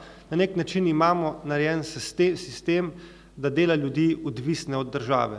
To levim vladam zagotovo koristi, za nas je pa to nesprejemljivo. Mi smo zagovorniki lokalne samouprave, ker se nam zdi, da na nivoju občin je denar najbolj koristno porabljen in tam se tudi stvari najbolj koristno premikajo naprej. In vsak investiran denar v občino je dobro investiran denar. Tudi kar se tiče pokrajin, mislim, da so nujne, da je škoda, da jih Slovenija še nima. Mislim, da bi bilo treba del upravnih enot spraviti pod pokrajine, prav tako del občinskih uprav, na takšen način si pristojnosti porazdeliti in da bi pokrajine resnično prevzele koordinacijo razvoja tega širšega področja znotraj Slovenije. Tako da, kar se Nove Slovenije tiče, ste lahko mirni za lokalno samoupravo, predvsem pa za večja sredstva lokalni samoupravi boste imeli podporo. O čemer je pa govoril gospod Magajna, jaz mislim, da rešitev ni skupna lista, ker imamo proporcionalni volilni sistem, ki takšnih skupnih list žal ne nagrajuje. Zato je edina stvar, ki jo moramo narediti, da vsaka izmed teh strank opravi svojo domačo nalogo, poskuša doseči čim boljši rezultat in to bo potem osnova za karkoli naprej. Vse ostalo je pa prelaganje odgovornosti, ki bo pripeljalo do problemov in težav.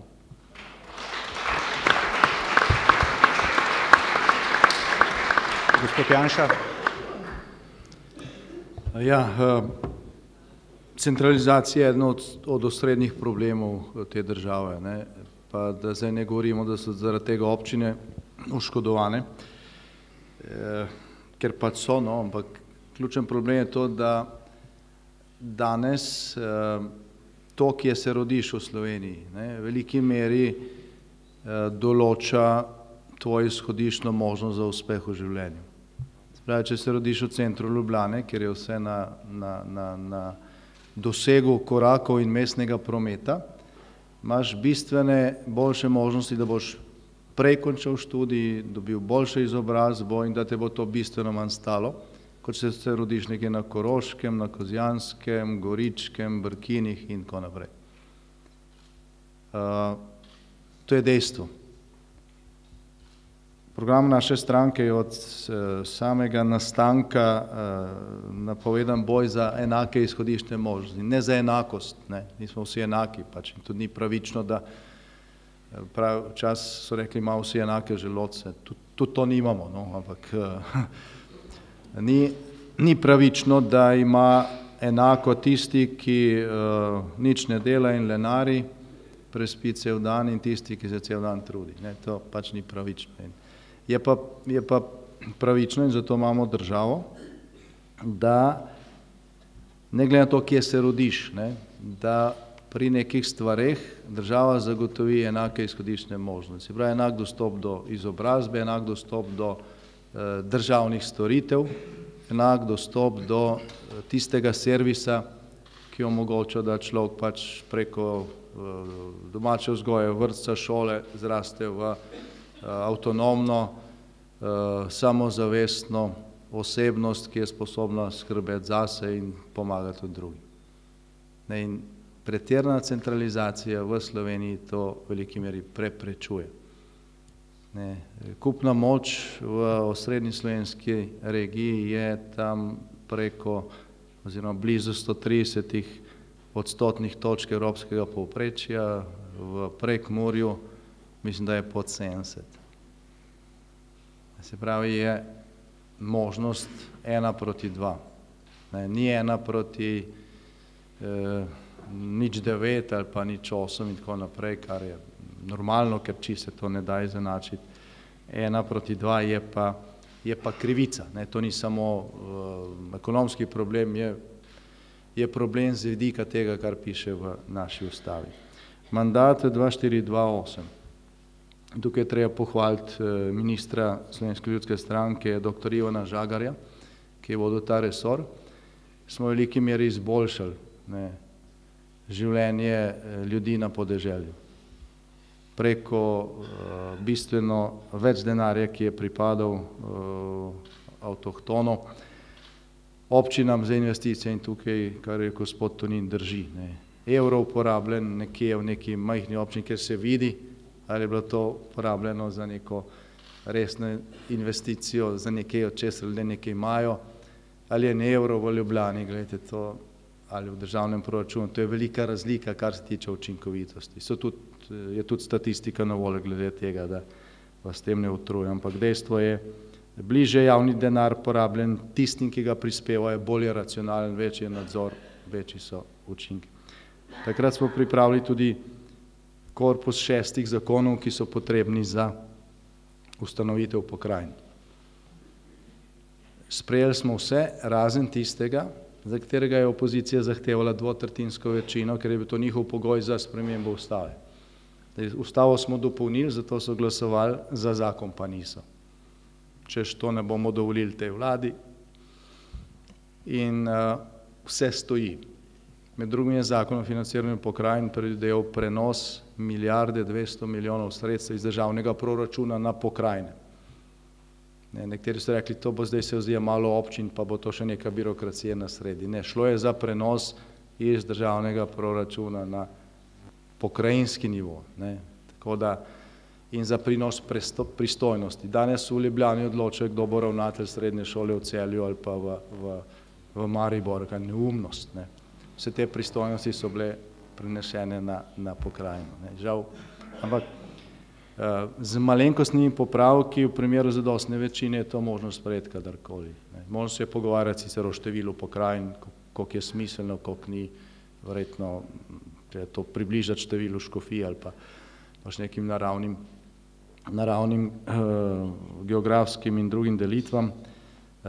Ampak te pokrajine so, ta nivo je potreben tudi zaradi učinkovite porabe evropskih sredstev. Ker zdaj v obeh finančnih perspektivah, po moji oceni, v teh 14 letih bo ostalo neporabljenega ali pa slabo porabljenega preko milijarde evrov, zato ker tega nimamo, ker tega inštrumenta nimamo. In zato imate manjše plače, manjše pokojnine in višje davke.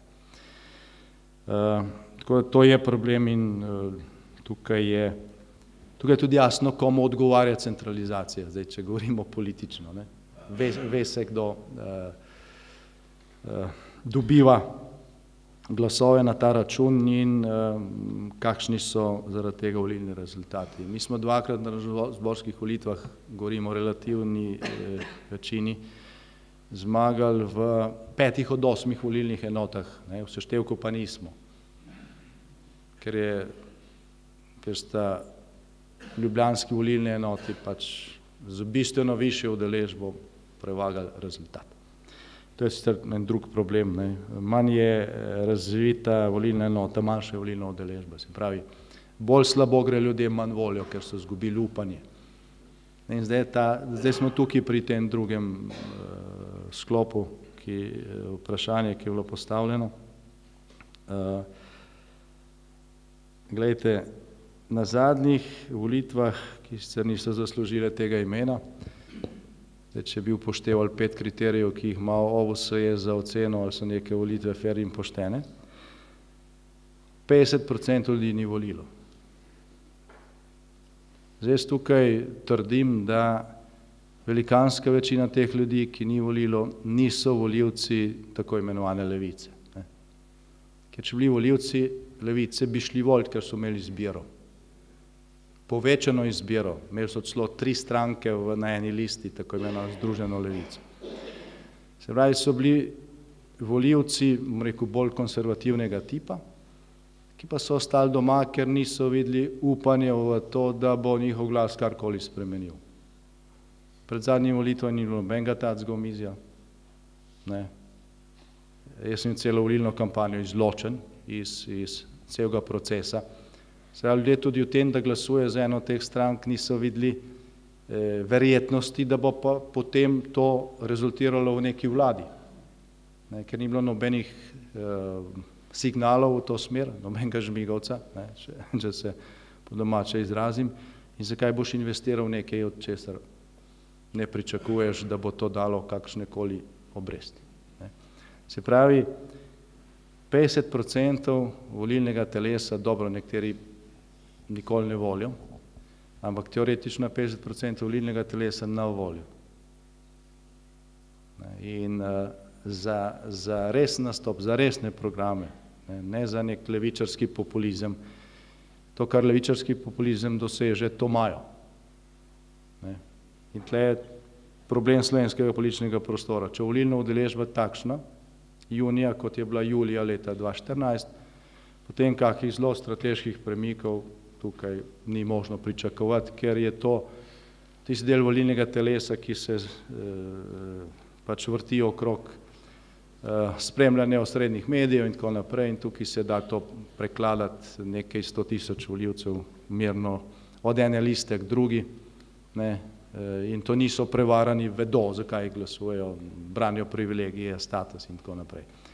Ampak čez 3 mesece dobre, obstaja možnost, da se velik del teh, ki se izgubili upanje, dobi nazaj. Jaz mislim, da je današnji dogodek en velik korak k temu, zato mislim, da je pomen tega srečanja bistveno večji, kot si mogoče kdo predstavlja, da največ potrebujemo še takšnih razprav po drugih delih, še takšne razprave po drugih delih Slovenije. In za prestop praga je pač potrebno 30-40 tisoč glasov. Jaz mislim, da je to dosegljivo vsem, ki tukaj sedimo, in tukaj imamo tej prav. Imamo volilni sistem, ki ne bi nagradil, če mi skupaj sestavljajo eno listo. Imamo volilni sistem, ki nagradi majhno stranko, ki pride čez prag. Pri manjši stranki, če pride čez volilni prag, je potrebno manjše število glasov za en mandat, kot pri stranki, ki gre čez 20%. In dejansko od tega, koliko bo prestopov tega praga, bo zelo verjetno odvisna verjetnost sestave dobre vlade za naslednji mandat. Seveda je pa smiselno združevanje sil tam, kjer je nek izračun, pa tudi to, kar je potrebno opraviti v zvezi z kandidaturami in tako naprej, ali pa tudi sorodnost programov pokaže, da je to smiselno, in z tega vidika je ta povezava gospoda Princa, gospoda Kanglerja, po mojem mnenju zelo racionalen, dobrodošel, pohvalen korak v pravo smer. Tako da, glede Demosa še to, zdaj gospod Magajna se je spomnil tistih časov, zanimivo. Demos je imel skupno listo na volitvah za zbor občin. Tam je bil dvokrožni večinski volilni sistem, tam smo imeli skupno listo in tam je Demos dobil 70%. 70%. Za volitve v družbeno-politični zbor, kjer je bil proporcionalni sistem, smo šli vsak za svojo listo in se je v seštevku nabralo 54%. In imeli smo še tretji zbor, kjer Demos ni smel kandidirati, zaradi tega tiste volitve niso bile, bom rekel, fair in poštene v celoti. To je bil zbor združenega dela, ker je imela sam partija svoje organizacije. Tam pa so oni dobili več kot dvotretjinsko večino. Zaradi tega nismo mogli spremeniti ustave in se ukvarjamo z vprašanjem, zakaj tranzicija ni končana. Za razliko od drugih nekdanjih komunističnih držav, ki so to izpeljale. No, ampak to je zdaj vse spomin, ne? In zgodovina, zdaj imamo volilni sistem tak, kot imamo izzive takšne, kot imamo in tisto, kar pa je smiselno vzeti iz te zgodovine in iz tega navdiha iz časa Demosa, je pa to, da je potrebno to sodelovanje, da mora biti vrata odprta, da je potrebno pokriti čim širši spekter, kolikor se da, seveda ne na škodo nekih temeljnih točk programa in to načelo, kdor ni proti nam, je lahko z nami in mora ostati v veljavi in odprto zaradi izzivov, ki so pred Slovenijo.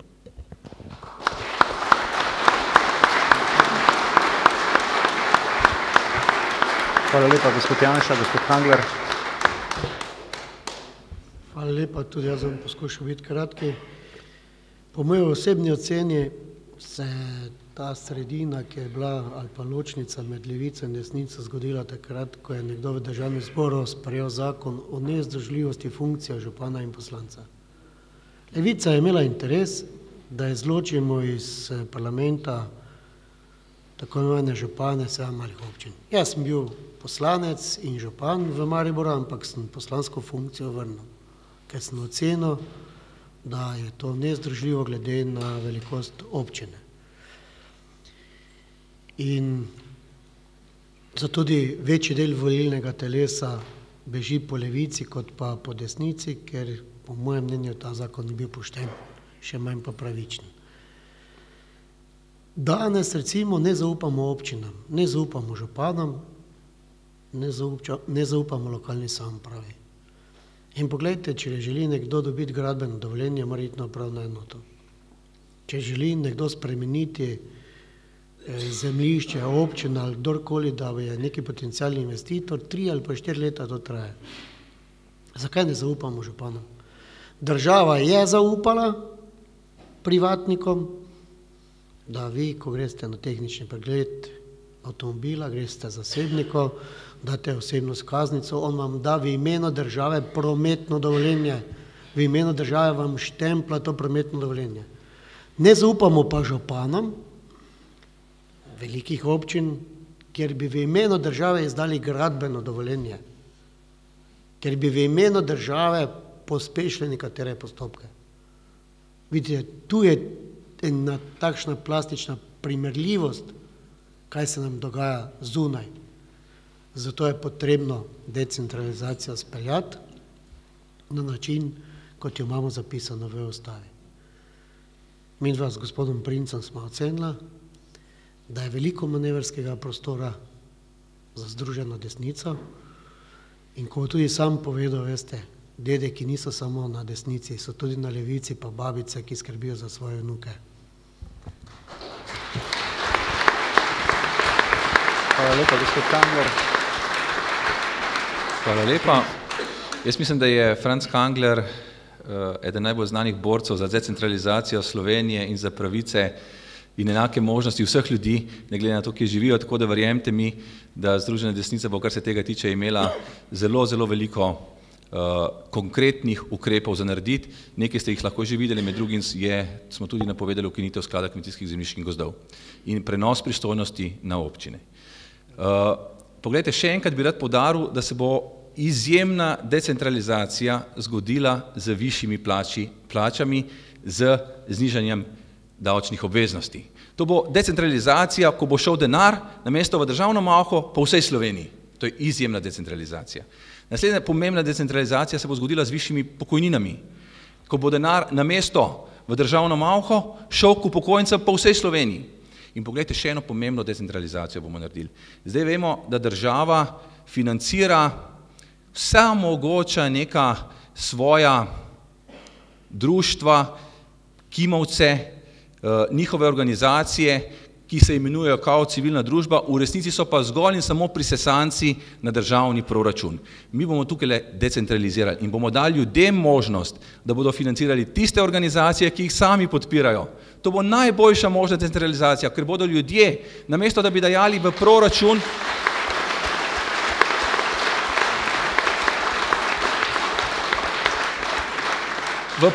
da bodo birokrati v Ljubljani delili denar svojim organizacijam, lahko sami od dohodnine dali denar organizacijam, ki jih podpirajo, in to sem prepričan, da bodo v veliki večini organizacije na njihovem lokalnem območju. To bo izjemna decentralizacija, ki se bo zgodila.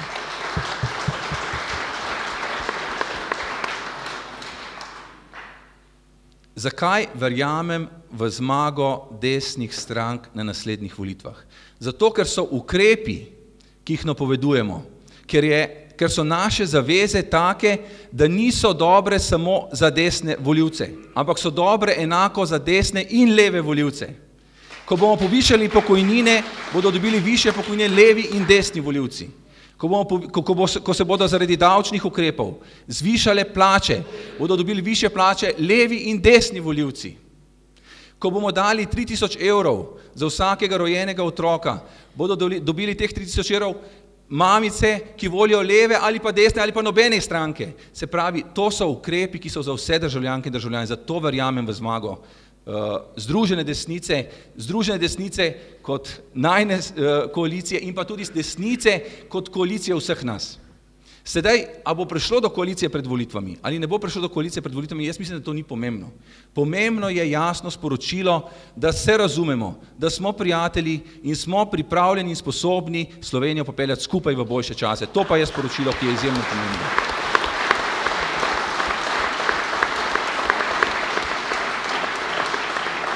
Pa dovolite mi samo še eno besedo. Poglejte, veliko smo danes govorili o družini in vesel sem, počaščen sem, da je danes z nami prvoborec za družinske pravice, ki se bojuje že skoraj 30 let. Brez njega bi bile družine v Sloveniji v bistveno slabšem položaju. Tukaj z nami je Tomaž Mrše.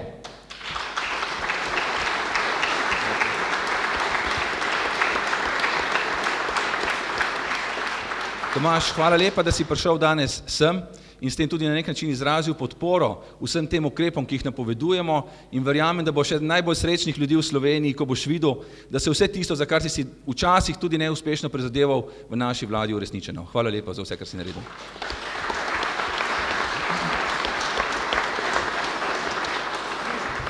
Hvala lepa vsem, veliko je bilo povedanega, veliko zanimivega je bilo povedanega. Jaz bi mogoče zaključil z eno mislijo dr. Antona Korošca iz leta 1939, pa je on kar prebral.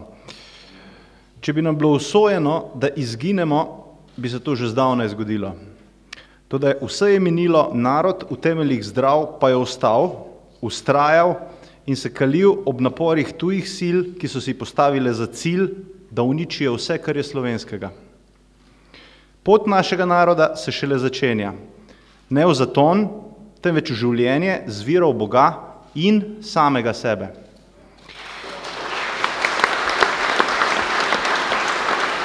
Na nas, na vas je zelo velika odgovornost za to prihodnost. Od obstoječe politike smo videli, da neke hude rešitve oziroma neka nova pomlad ne bo prišla. Zato naj bo ta dogodek prvi izmed tistih, kjer skupaj iščemo ta fokus sprememb. Naša država nas potrebuje in ljudje, kot smo že danes večkrat ugotovili, si znova želijo verjeti. Ni dovolj povezovanje politike, kot smo danes opazili. Potrebno je povezati ljudi in to je tisto, kar je bistveno. Prosim en velik aplavz za današnje goste, predsednika programskega sveta Nove ljudske stranke Franca Kanglerja, predsednika stranke Glas za otroke in družine, gospoda Aleša Primca, predsednika Slovenske demokratske stranke, gospoda Janeza Janšo, predsednika Nove Slovenije krščanskih demokratov, magistra Mateja Tonina in pa predsednika in gostitelja Slovenske ljudske stranke, magistra Marka Zidenška. Hvala lepa vam vsem skupaj za udeležbo in naj se letos res prične pot našega naroda v življenje, z vero v Boga in tisto v samega sebe. Hvala lepa.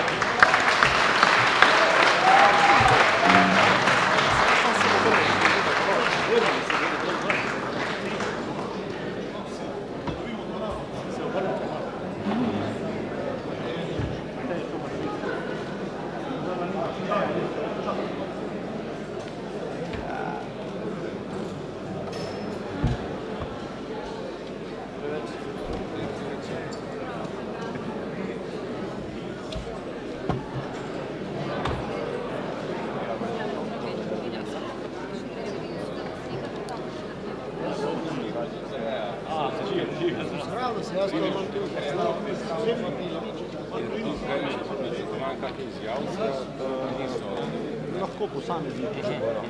Vidva sva se znala nekaj pogovarjati. Sem slišal, bova rekla, samo dobro, Ne, mislim, nobena lista, nobene jaz ne bi še nove, ampak od teh 4, ki so bile tukaj prisotne, bi jaz mogoče gledal, da se bi še reducirali to na 3, a ne? In seveda z poudarkom na tem polnemu zagotavljanju človekovih pravic in svoboščin, ker vse to pokriva, kar ste danes govorili, pokrija ta termin. Če jaz to zagotovim na družbenem in ekonomskem področju, ne, ker vi morate računati, v bistvu, in to bi bilo treba Slovencem jasno povedati, socializem ima inherentno kršitev človekovih pravic. To je glavna napaka socializma in to je treba biti jasno napasti v predvolilni kampanji. Ne moreš imeti, imaš lahko solidarnost, ne moreš, imaš lahko enakopravnost, enakost pa ni in vizionarno. Veliko uspeha. Hvala lepa.